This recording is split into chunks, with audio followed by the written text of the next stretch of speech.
The new season, The World Inside Out, starts a new journey to the wild. This arrow pierces your body and the poison paralyzes you. Oh. The untamable. The bull has burst through. I didn't even notice climbing that tree. The shocking. He's just sitting there eating a raw monkey. Ecuador.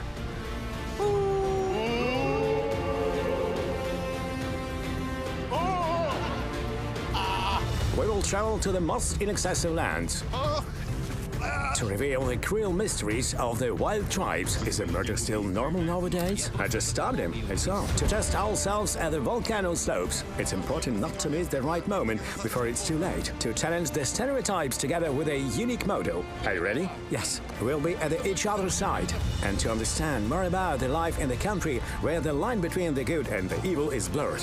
Oh my god, it's real. I'm holding a human head. Welcome to the bright, contrastive and crazy Ecuador.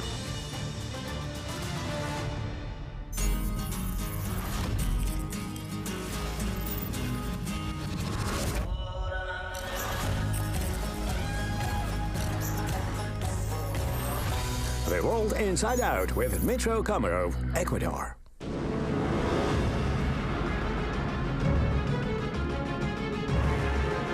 My dear friends, The World Inside Out starts a new and dangerous expedition in a search of the wild tribes, this time in Ecuador. One of the most cruel Indian tribes in the world lives just here. The Huaorani. This tribe still kills the strangers who come to their land. A man was killed here, on the bank. We didn't care who they were, we just killed them, that's all. We'll find out how many people were attacked by the Indians. I killed about 20 people. This spear was in my son's body. We'll find the people who survived. They pursued my husband with a spear and held him. I managed to jump into the boat, start the engine and escape. We'll travel a dangerous path to the most remote corners of Ecuadorian Amazonia. We spent 2 days in this boat already. That's how we spent the night in the jungle. There are people out there who can attack us.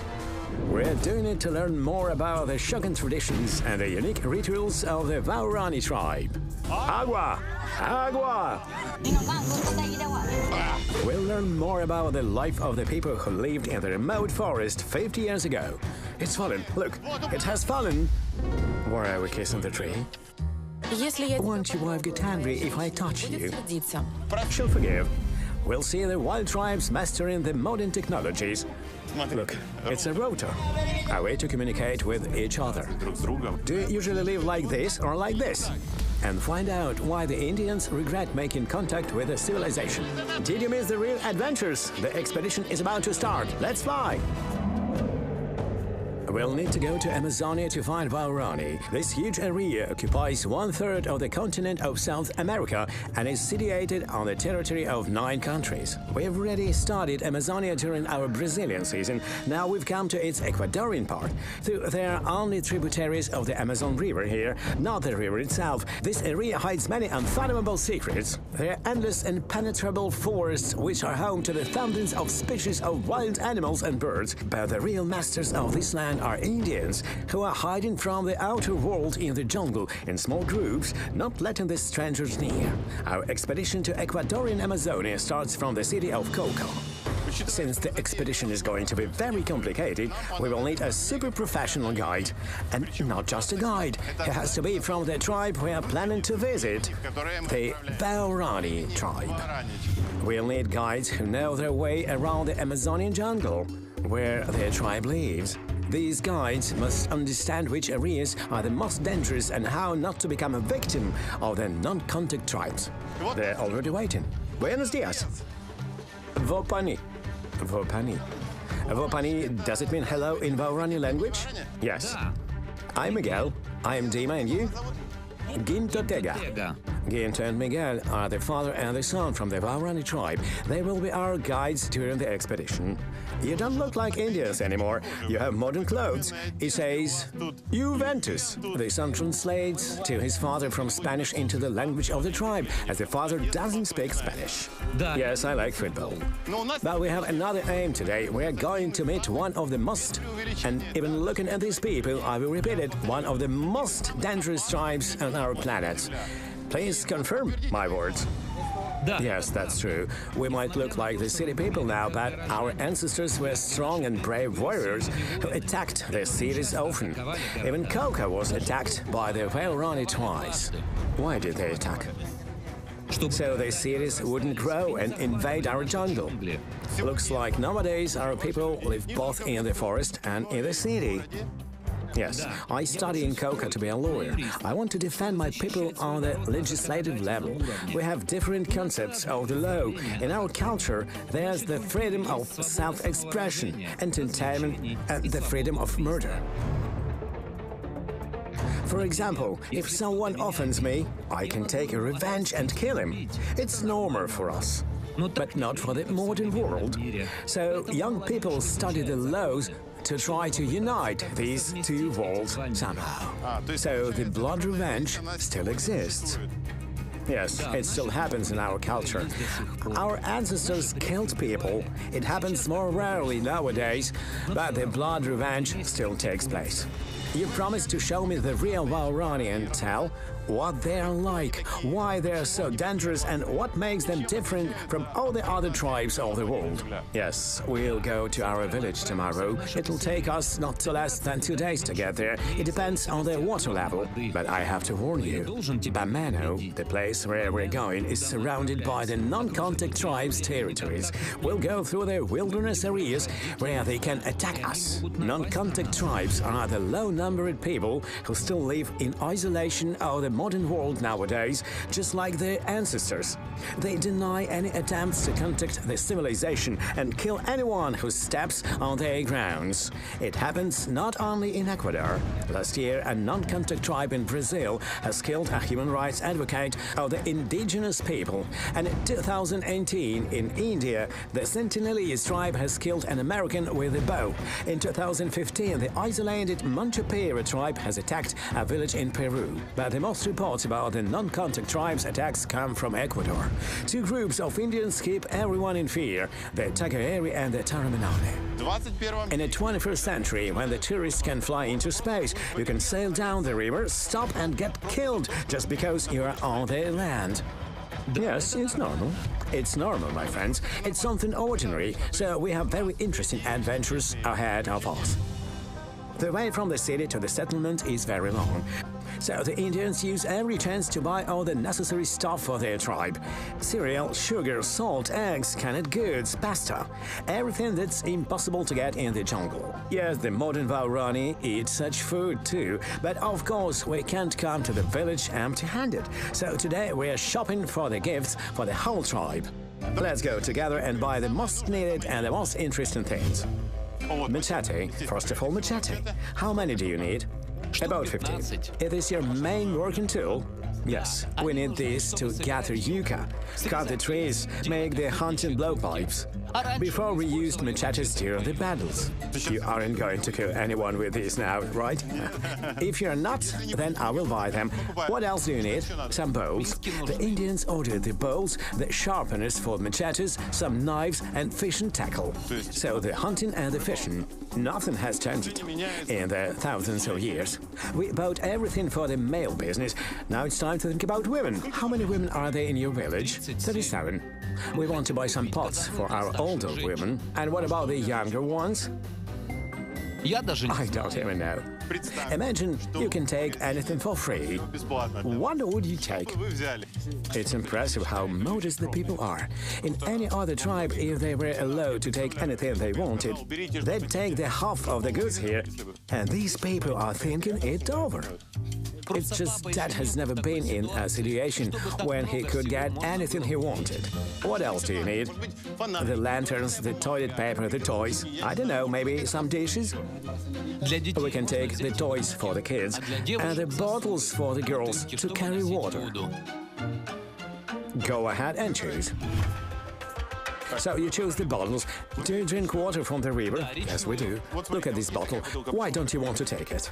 It costs $4. Too expensive. I'm so impressed. I see you're noble people. You are not greedy. And you care about the other people's money too. We are not used to having money. So we treat it thriftily. We never take anything extra, we only buy the most necessary things. We'll take some volleyballs and soccer balls for the kids, and a lot of stuffed toys so everybody could get one. It's interesting that they use American dollars here. There is no national currency in Ecuador. You get dollars in the ATMs and in the banks. The tribes use dollars too. So, Huaorani people, are you happy now? Yes. Will you let me be your guest? Yes. You won't kill me, right? Нет. We won't. I know you have 15 machetes now. By the way, these can be our protection all the way through the non-contact tribes' lands to fight if they attack. I doubt it will help. They use spears. Do you travel armed? No. Well, someone might think not taking their weapons going on such a dangerous trip is a real suicide. But if you take the gun, you must be ready to shoot and kill. I know all the risks, but I cannot even think about doing such thing myself. Yes, the non-contact Indians are cruel, but we are invading their land, not the vice versa. We are going there to study and not to disturb anyone. So to protect ourselves, we must be careful, observant, trust our good feelings, and most importantly, our guides' experience and knowledge. The next day, we are ready to leave. It's morning in Coca, my friends. We are starting our expedition to the Huaorani tribe, which is considered one of the most cruel in the world.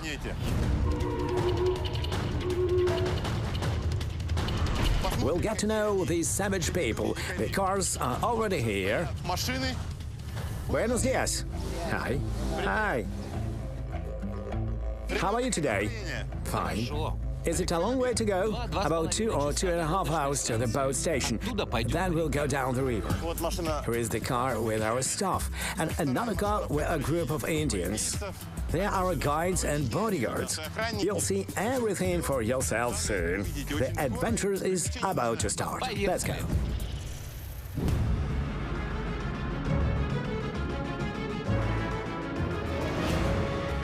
We've already left the city. Now we're in the jungle, where a nice asphalted road has been built. And it's much more than just a road through the jungle. It won't be an exaggeration to say this road has completely changed the life of the Huaorani, who are we about to meet. 70 years ago, there was the impassable jungle here, where the cruel and warlike Indians lived. They didn't let anyone on their land. People stayed away from them out of fear. Maybe they would still be hiding in the jungle if the massive deposits of oil weren't found in this area. The first contacts of the Huaorani with the outer world happened after the oil deposits were discovered here.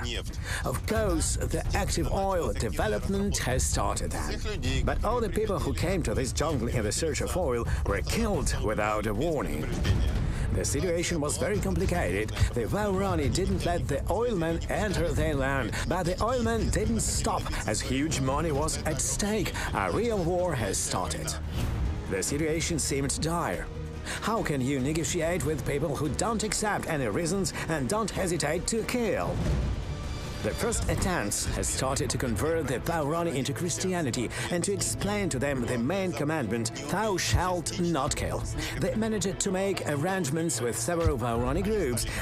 They became contact, they come to the city, wear jeans and get an education. But there are still groups which refuse to make contact and kill anyone who steps on their land.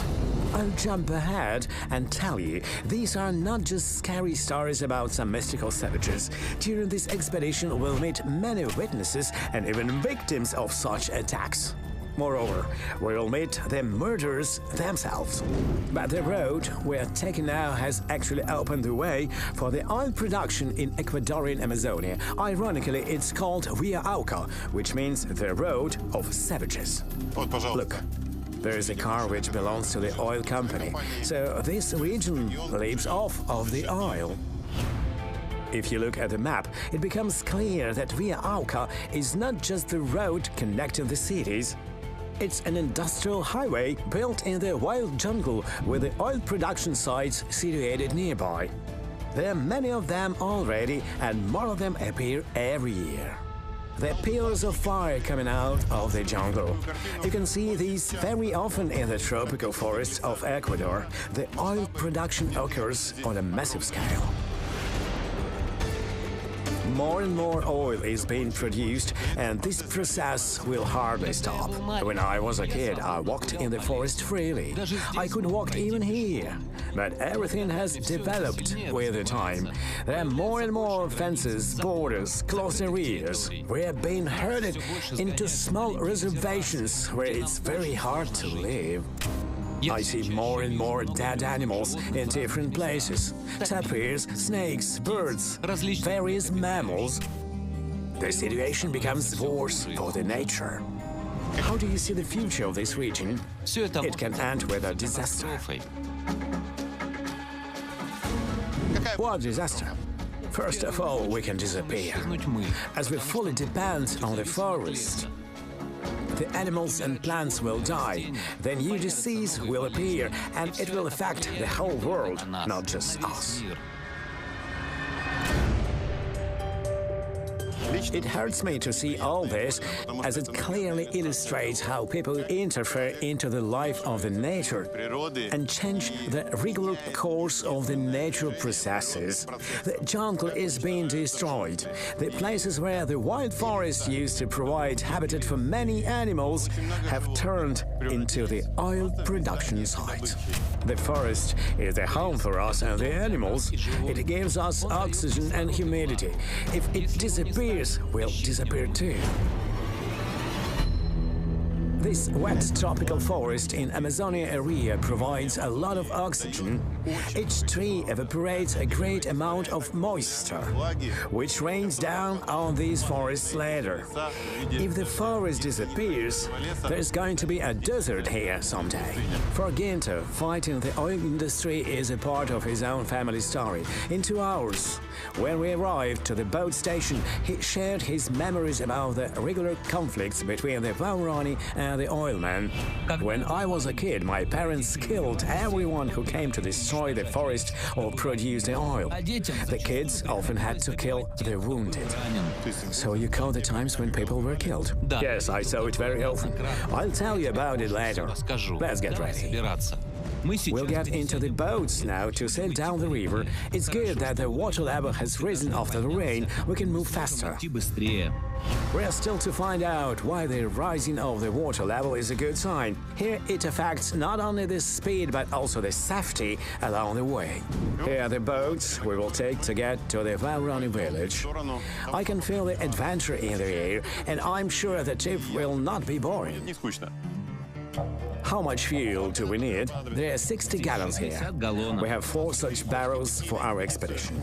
Now I understand why the Indians do not come to the city very often. It's expensive, about a ton of fuel for 2 boats. While we were loading the barrels with fuel, it started raining again. The weather in Amazonian jungle is very changeable. We must take our raincoats out.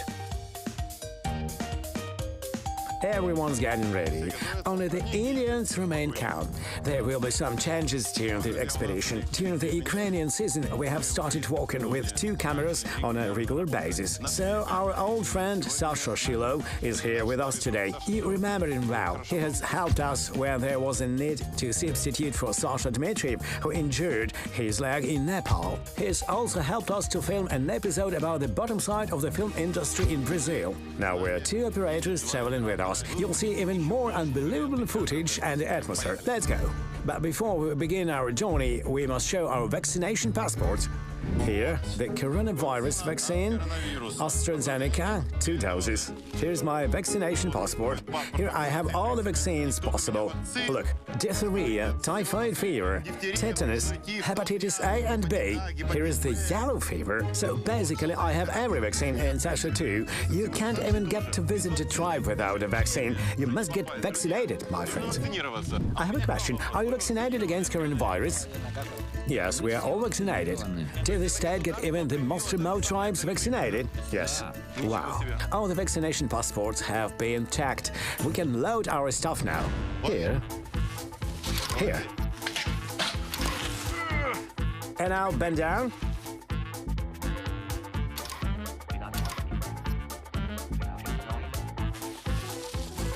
Toilet paper.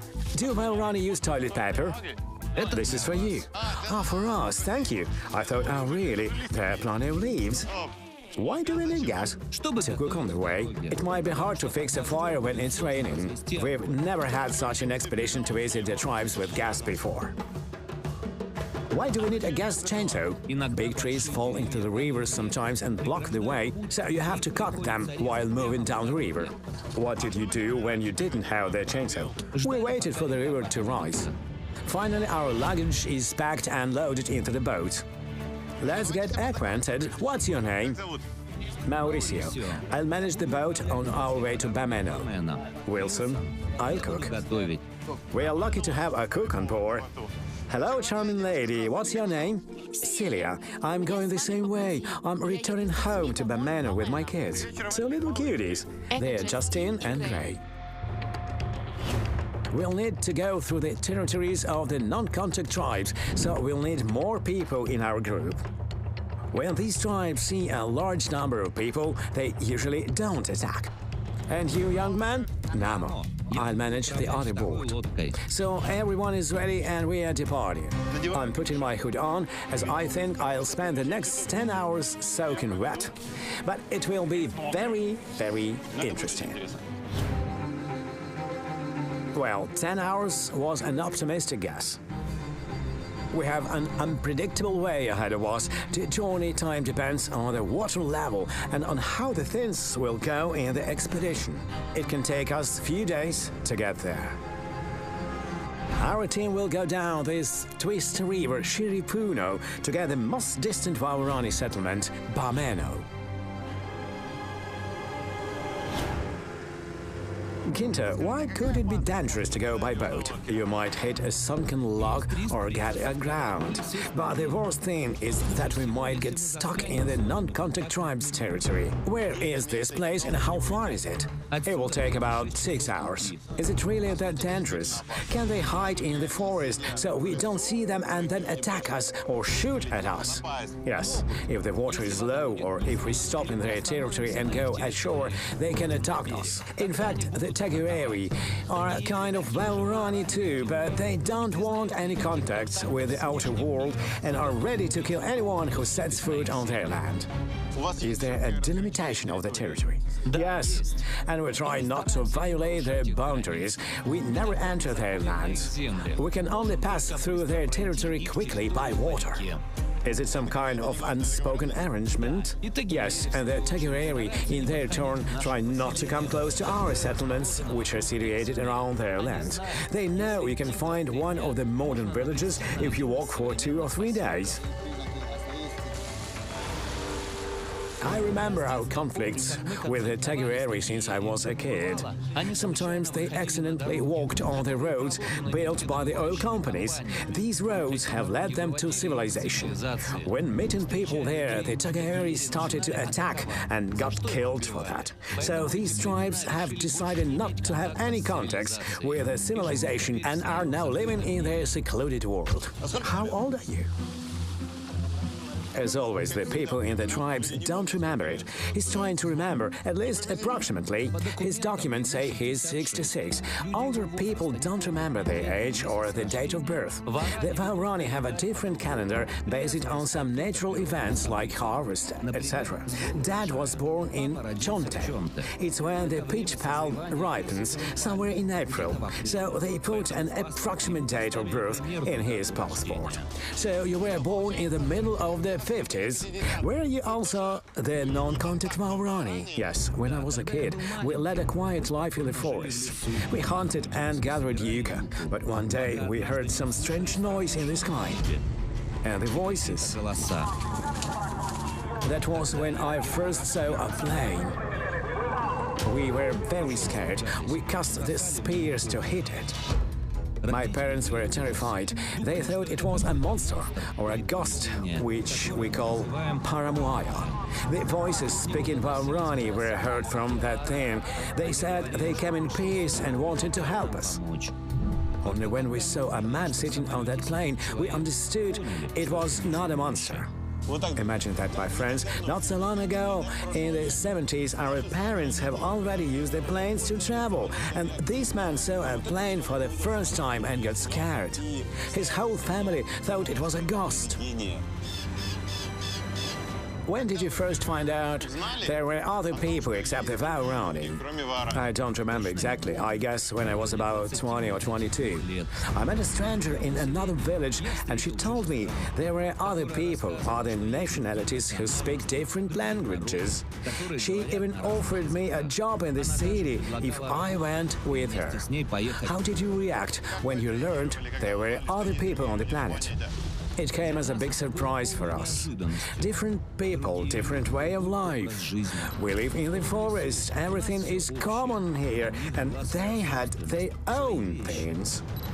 How did you adapt to the new realities? We didn't even realize how that happened, but the girl from our tribe, Dmytro, and the American missionaries helped us a great deal. They told us how to live in the modern world. They said we had to wear city clothes instead of being naked if we didn't want people to be afraid of us and think we're savages, and to behave appropriately.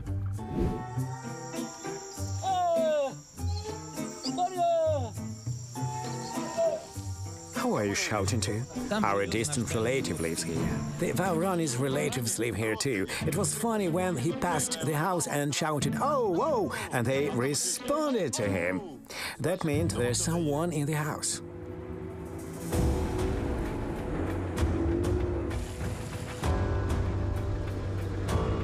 So, my friends, after talking to Ginto, I can make the main conclusion, which is really unique for me. Yes, our ancestors used to go around naked too, but it took them thousands of years to become modern people. Here we see an example of super fast evolution. When was your life better? When you didn't know what a plane was and ran around the jungle naked as a young boy, or now when you can go to the city stores, use the mobile phone and buy anything you want? I have lived a pretty long life, and I can tell you that it was better before. Yes, we didn't have shops and markets and a variety of food, but the whole forest was ours, and it gave us everything we needed. Of course, a lot of things are available now, but there are more complications too. You have to travel a lot to earn money, to do something to survive in the modern world. So you support the choice of the people who hide somewhere in this forest and don't let anyone come near them. A lot of our people will tell you that it's better to stay in the jungle instead of going to the city. Well, and that's understandable. Look how beautiful it is here, the endless jungle of Amazonia. It's a totally different and fantastic world. There are flocks of parrots flying by, the jaguars who are hiding in the impassable jungle, the caimans and anacondas you can see in the river. This virgin nature is really amazing.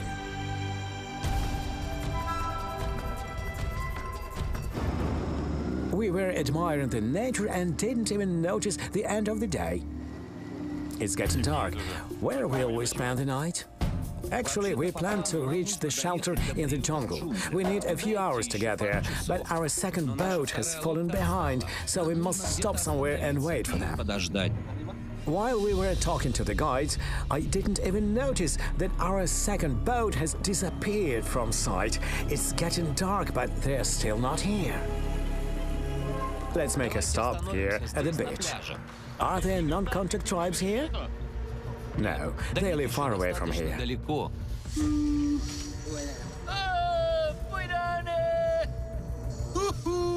What's that sound? I'm calling our second boat. He gives them our geolocation. That's how the navigation works in the Amazonian forest in Ecuador. How do you do that? Let's try together. It's ooh, not oh. You do it with your vocal cords, and you need to blow like a pipe. Let's try again. Imagine you are sending your voice far away. We learned to do it since childhood. Get up, boss. Let's shout together. Our people have fallen behind.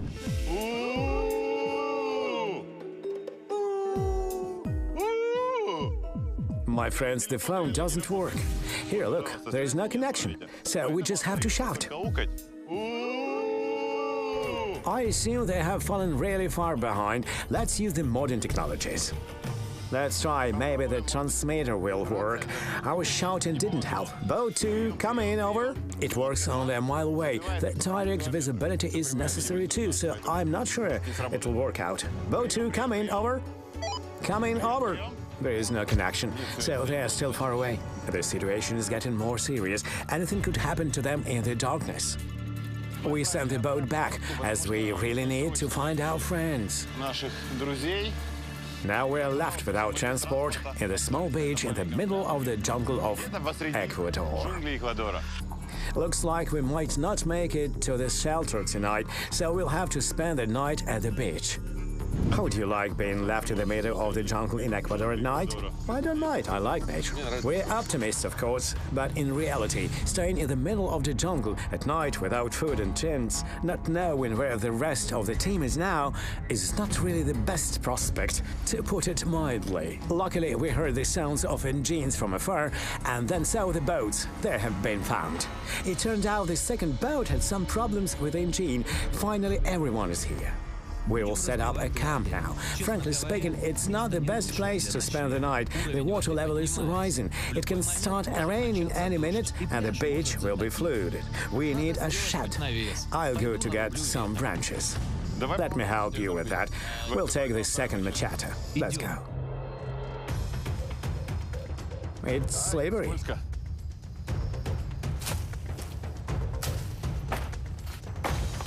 That's what the tropical jungle of Ecuador really looks like, my friends. There are no tourists here, there are no paths, no civilization.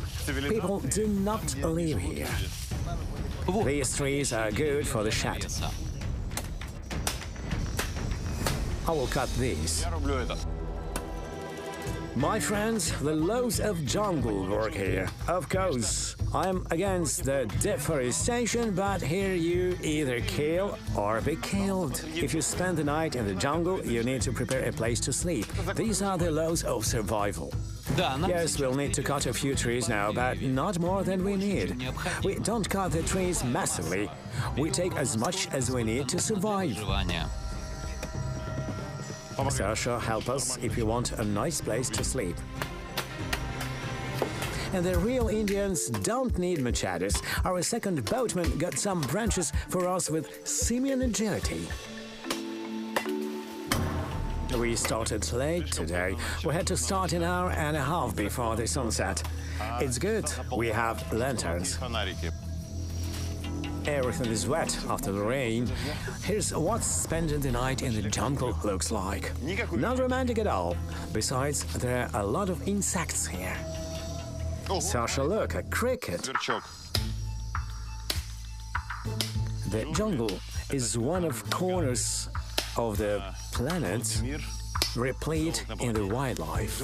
If you come here, you must wear long-sleeved clothes, because except the harmless crickets, there are many deadly insects and spiders here. If you are not lucky, you might not come back from the jungle alive. Enough chatting. We need more leaves for our hut. They will help us to keep the warmth. We'll put them on the ground. Never spent the night like this. So, what happened here while we were in the forest? Wow! He's cooking the chicken, his rice, and water. Look, he used some gas, and now a good meal is being cooked. Cool! That's what the modern tribes are like. While our meal is being cooked, we'll build a shed for the night. It's pretty simple. 4 sticks, a tent, some leaves to cover the ground, and our shed is ready. We have to get it done quickly so we can go to sleep, as the water level is rising, and we can have a surprise here at night. See the water? I'll draw the line, and we'll see how fast it gets here. We might be flooded here. We might, or we definitely will. It's nature. Nobody knows for sure. If the water comes very close, we'll need to get out of here quickly. It's all about the rain. We saw the downpour in another region. There's a lot of water now. Now it comes down the stream and this place is about to be flooded. Only 5 or 7 minutes have passed and the line I drew is already covered with water. Look, the water is rising very quickly. It's getting closer. I doubt we'll get any sleep tonight. But at least we'll have a good dinner. Thanks. Cool. Such a nice meal in field conditions. How do you say bon appetit in Huaorani? We just say kinimpa. It means food. Kinimpa. Kinimpa. When I was preparing for this trip, I read a lot about your community and your tribe. I learned some horrifying information. You're called aggressive and cruel, especially the non-contact tribes. That's true. In 2016, the non-contacts killed our relatives in Huaorani. They mixed them up with someone else from the city because they wore modern clothes. Why were they attacked? Only because they wore modern clothes. Maybe it was an act of revenge, as their settlement was attacked 3 years before that. And when they saw a couple in the modern clothes near the river, they thought these were people who attacked their settlement, so they decided to take revenge. I must explain something here. Our boatman has mentioned in the modern Indians attacking a non-contact tribes in 2013. The news was caused a stir in Ecuador. I'm talking about the most known massive attack in the last years. At least 20 non-contact Indians were killed then. Everyone was shocked with the fact that the attackers were modern Indians. Nobody had expected the civilized Huaorani to return to their old habit, the blood revenge. By destroying the whole settlement, they took revenge for the death of their tribal elders, Ampore and Buganei. That's why the boatman thinks the murder at the river was also an act of revenge. It happens just recently, so the blood revenge still exists. Back in the city, you told me that you're asserting the right to kill on the legislative level. If someone offends me, I can take a revenge and kill him. It's normal for us. So the young people study the laws to unite these two worlds. What internal laws not acknowledged by the state do you have? After that attack in 2013, the state put everyone who participated into the jail without looking into the matter. The state laws don't correspond with the Huaorani traditions, which existed long before the state even appeared. We want our traditions to be taken into the consideration before we are sued. In other words, even the modern Huaorani think that they have every right to take revenge and kill. In the 21st century, it sounds absolutely ridiculous. Considering the recent murder, does it mean there is a possibility that any of us can get killed while traveling here? We don't have contacts with the Chagras and the Taramanari, but they still have a tradition of blood revenge. So yes, it can happen. To them, we are different. We look differently. We wear clothes. We don't wear the discs in our ears. So I always say we must be careful while traveling through their lands by water. The most important thing is to go through the non-contact zone as quickly as possible. You can't even stop to pee if you are in the area where they live, because we don't know who might be hiding behind the trees. I feel it's going to be a hard day tomorrow. Thanks for the delicious dinner. First of all, I'd like to thank the cook. Look, we're going to drown. Oh my God, the water is already here. It's here. When we started to eat, the water was 2 meters from here. Look at this. Wow. I think it might not be possible to spend the night here. What are we doing now? What's the plan? I think we must take the boats and move on. We'll try to get to the camp where we planned to spend the night. Sure, let's go. It's really dangerous and risky to sail down the river at night. It's very twisty. You can't see anything. The boatman is by the stern, so Miguel is standing at the front of the boat to warn about the possible obstacles on time. In the darkness, you can easily run into a sunken log, turn the boat over, get your stuff drowned, and meet the dangerous inhabitants of the local waters. A crocodile! A crocodile! Luckily, we finally reach our shelter. Wow, fantastic. The wooden stairs, what's this place? It's an abandoned tourist camp, a nice place to spend the night. Wow, it's a real house, or rather a big terrace. That's where we will sleep.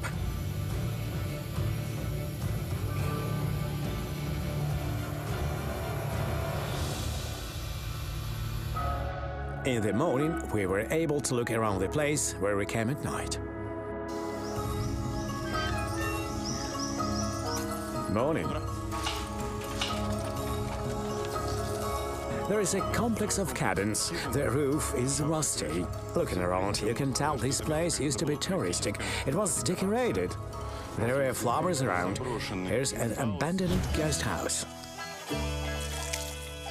It's time to pack our stuff and move on.